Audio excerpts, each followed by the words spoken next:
Hey everyone, JCarme960 here for Dad Play Studios. I just wanted to give you guys a quick overview on a new kind of project that I want to start working on, which is mobile gaming. I think mobile gaming is huge.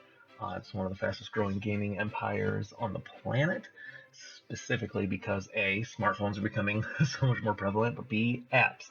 They're huge, right? Everybody has an app, 99 cents here, $2, $4, $5 there.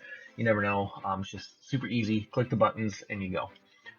So I just want to cover a game that is really popular with myself and my wife. We play it constantly. It's a great co-op game if we're sitting in the same room, or even if you're playing with random people online. This game is super fun.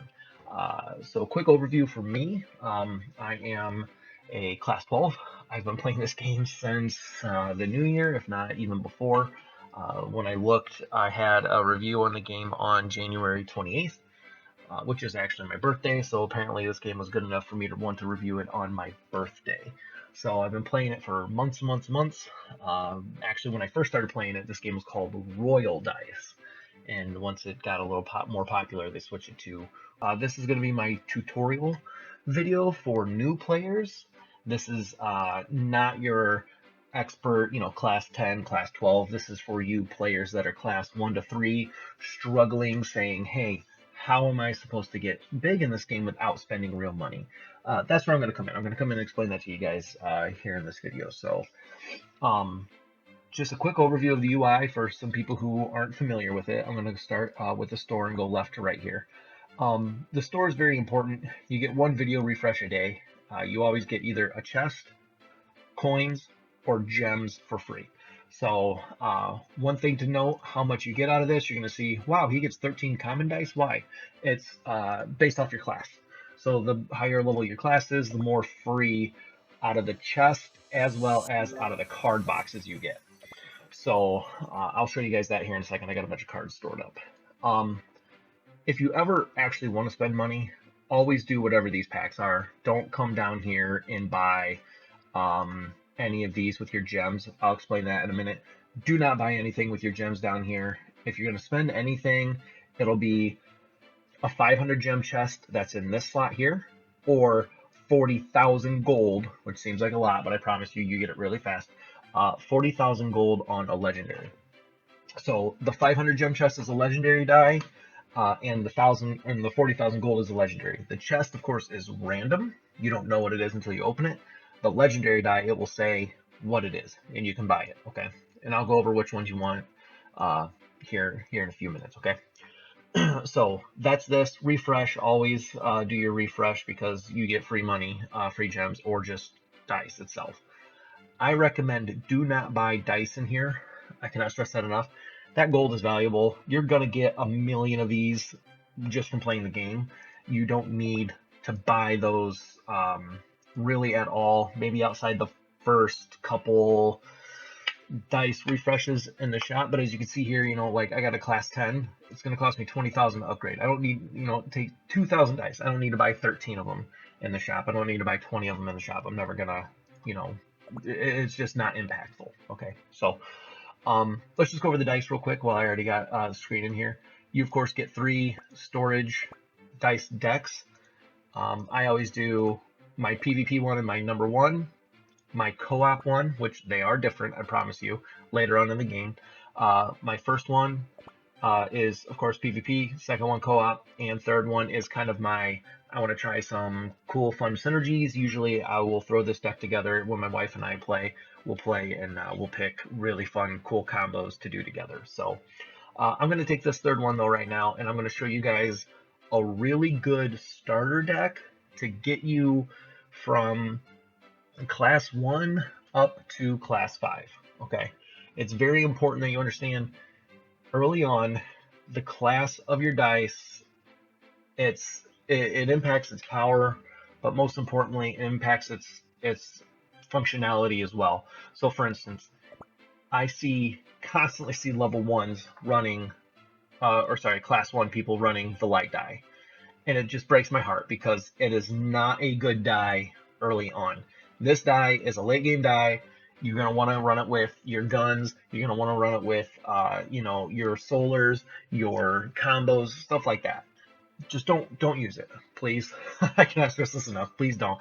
If it's a buff die or a support die, don't run it early on. Okay, you don't have the crit damage, which, as you see, mine right here is 756, which obviously you get crit damage as you level up. So if I were to upgrade this one, it would give me an extra 4% crit damage for my whole dice. Any dice that attack, if it crits, it's impacted by the class of your physical dice. So do not, under any circumstance, run a buff die or a support die early on. So when I finally realized that, I was at about 22% win rate.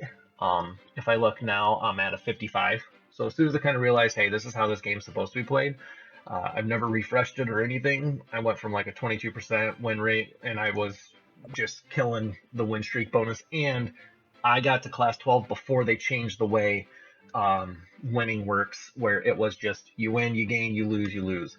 It wasn't you win, you win, you win, and then you get this really cool win streak bonus. If that was the case, I would probably be class 14, 15, 16, something like that. So I did this a while ago. I've been class 12 for a while. I just been focused more on co-op and all the really cool game modes that have been out. So let's put this deck together.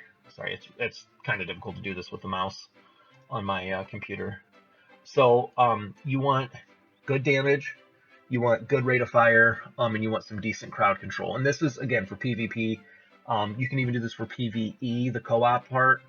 Just because you're rank 1, it's going to give you a little something to help out. So we're going to use the iron die.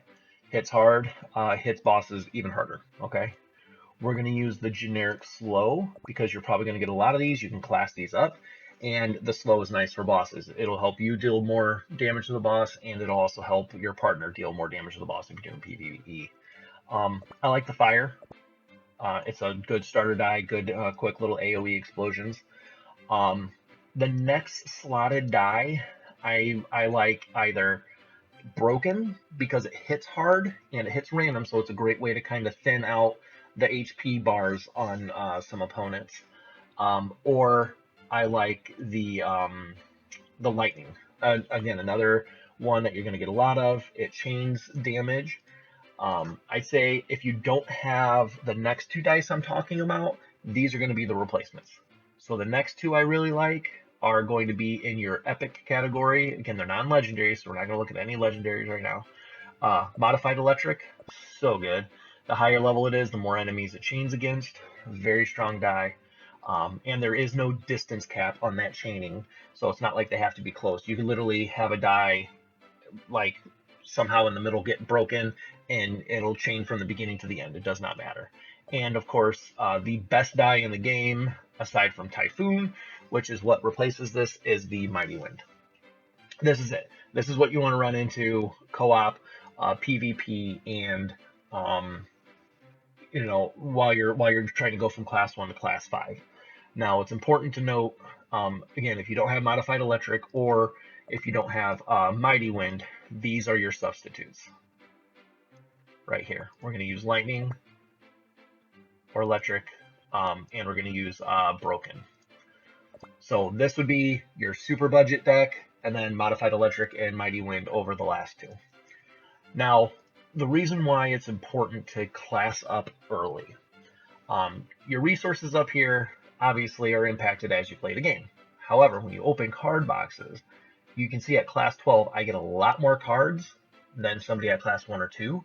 So people out there who are playing, they're like, wow, 1,500 gold every box? Yes, it's 1,500 gold every box. And when I play, I usually hit wave, anywhere between wave 60 to 75 with the combo. I had a game yesterday that I did wave 77 with a class 2 person that was running poison and spike traps, and it didn't matter because with combo I just kill everything.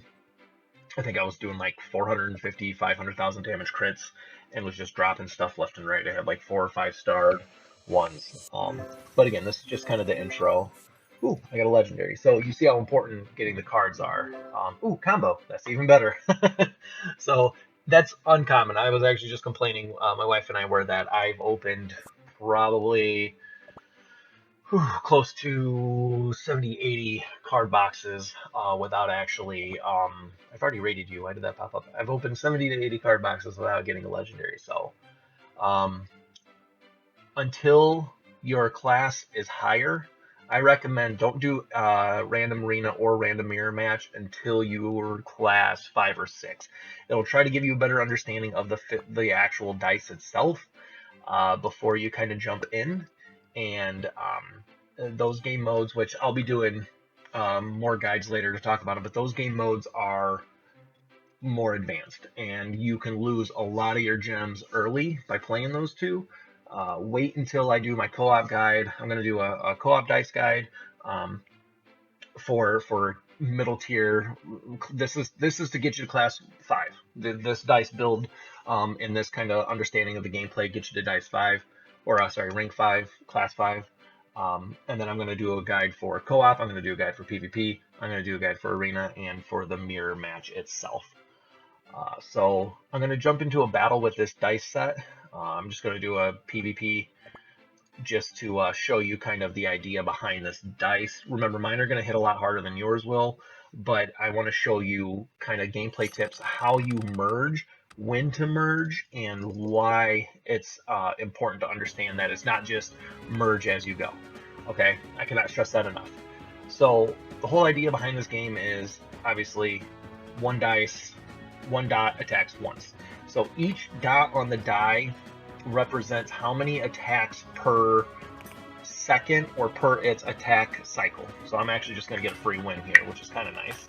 Don't know why this guy's not building anything, but I'll take it. I think that is the first one in my new win streak, yeah. Bad example. This is a weird recording because I don't get legendaries out of the card box and I don't get free wins, especially when I'm running a budget deck for no reason. So so basically each die has its attack speed. One dot will attack in that interval. 2 dots will double that speed. 3 dots will triple that speed. So every dot you have, this guy's running the combo build, which is fine. Every dot you have will significantly increase the attack speed. However, you have to merge to get it. So merging means that you would take away, like if you merge 2 2s into a 3. Okay, you went 4 attacks per cycle down to 3. It doesn't increase the damage they do, it only increases the attack cycle, and a lot of people mess that up. I've played a lot of co-op games. My wife and I, we laugh. We call them class 1 auto mergers, where they get into a game and they just start auto merging automatically. They're just like, boom, boom, boom, I'm just going to merge everything, and it's not right.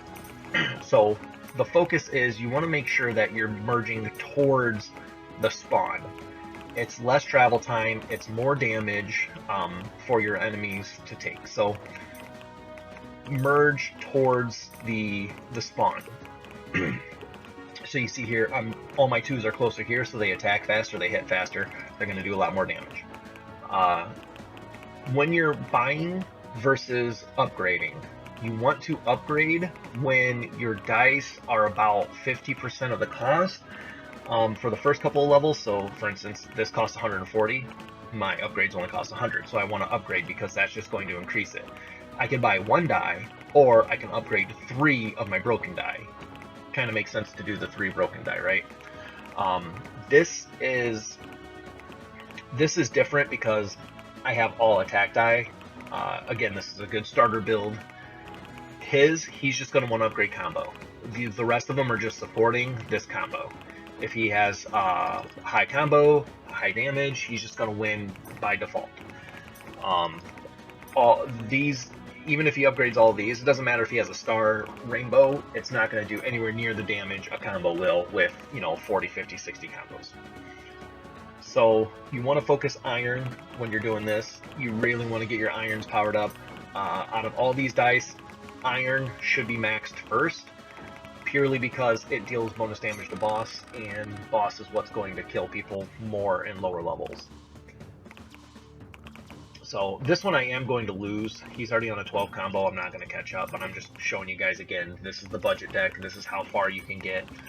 Yes, I have 750% crit, but this is very common for this type of a build. You just want to kill stuff as it comes out quickly, especially in lower levels. You just want to, as you're killing stuff, stuff's going to come across on the screen, and it's going to spawn on your partner, so you want to kill as quickly as possible to keep forcing enemies on him. So the enemies are starting to get around here. That's why I merged up towards the enemies where they're coming, because I want that travel time on a 3-dot to be a lot less. So these Brokens are attacking randomly. These fires are AoEing. The lightning is AoEing, chaining the first couple, and then the iron are hitting the highest health ones. So you see these big spawns in the back are dying. Those big guys are usually the ones that mess you up the most. So if you see that you're starting to leak, get rid of your Brokens and try to get more direct damage and focus it, but most of the time you're not going to get that level of waves coming at you with that build. So that's just a quick snapshot. You can do the support boxes, by the way, but I'm such a high level, it's kind of pointless for me. But that's just a quick tutorial on that. If you guys get quests that are like 50 wave, 40 wave conquest, play co-op. If, you know, re-roll the 50s because you're not going to get there, somebody else is going to get you there. Same thing with the 40s, try to re-roll those. If you don't, you're just kind of wasting a quest slot, because you can get something that's like play with an iron die 3 times, and that's an easy quest, easy reward. So but that's it. This is the beginning video, of course, for the tutorials. I want you guys to really enjoy this game. I know I do. My wife and I play it all the time. It's super. That's it. If you guys have any questions or anything that I skipped, please put the questions in the comment section. I will be reading those constantly. I want to really help people with this game, because it is, like I said, it is an amazingly fun game. I love it. It is a great time killer. You can sit down, play for 5. You can sit down and play for, you know, a half hour, 45 minutes if you wanted to. So that's it. Thanks for watching, guys, and keep your eyes open for the next video. The easiest way to know when that's coming is like and subscribe. So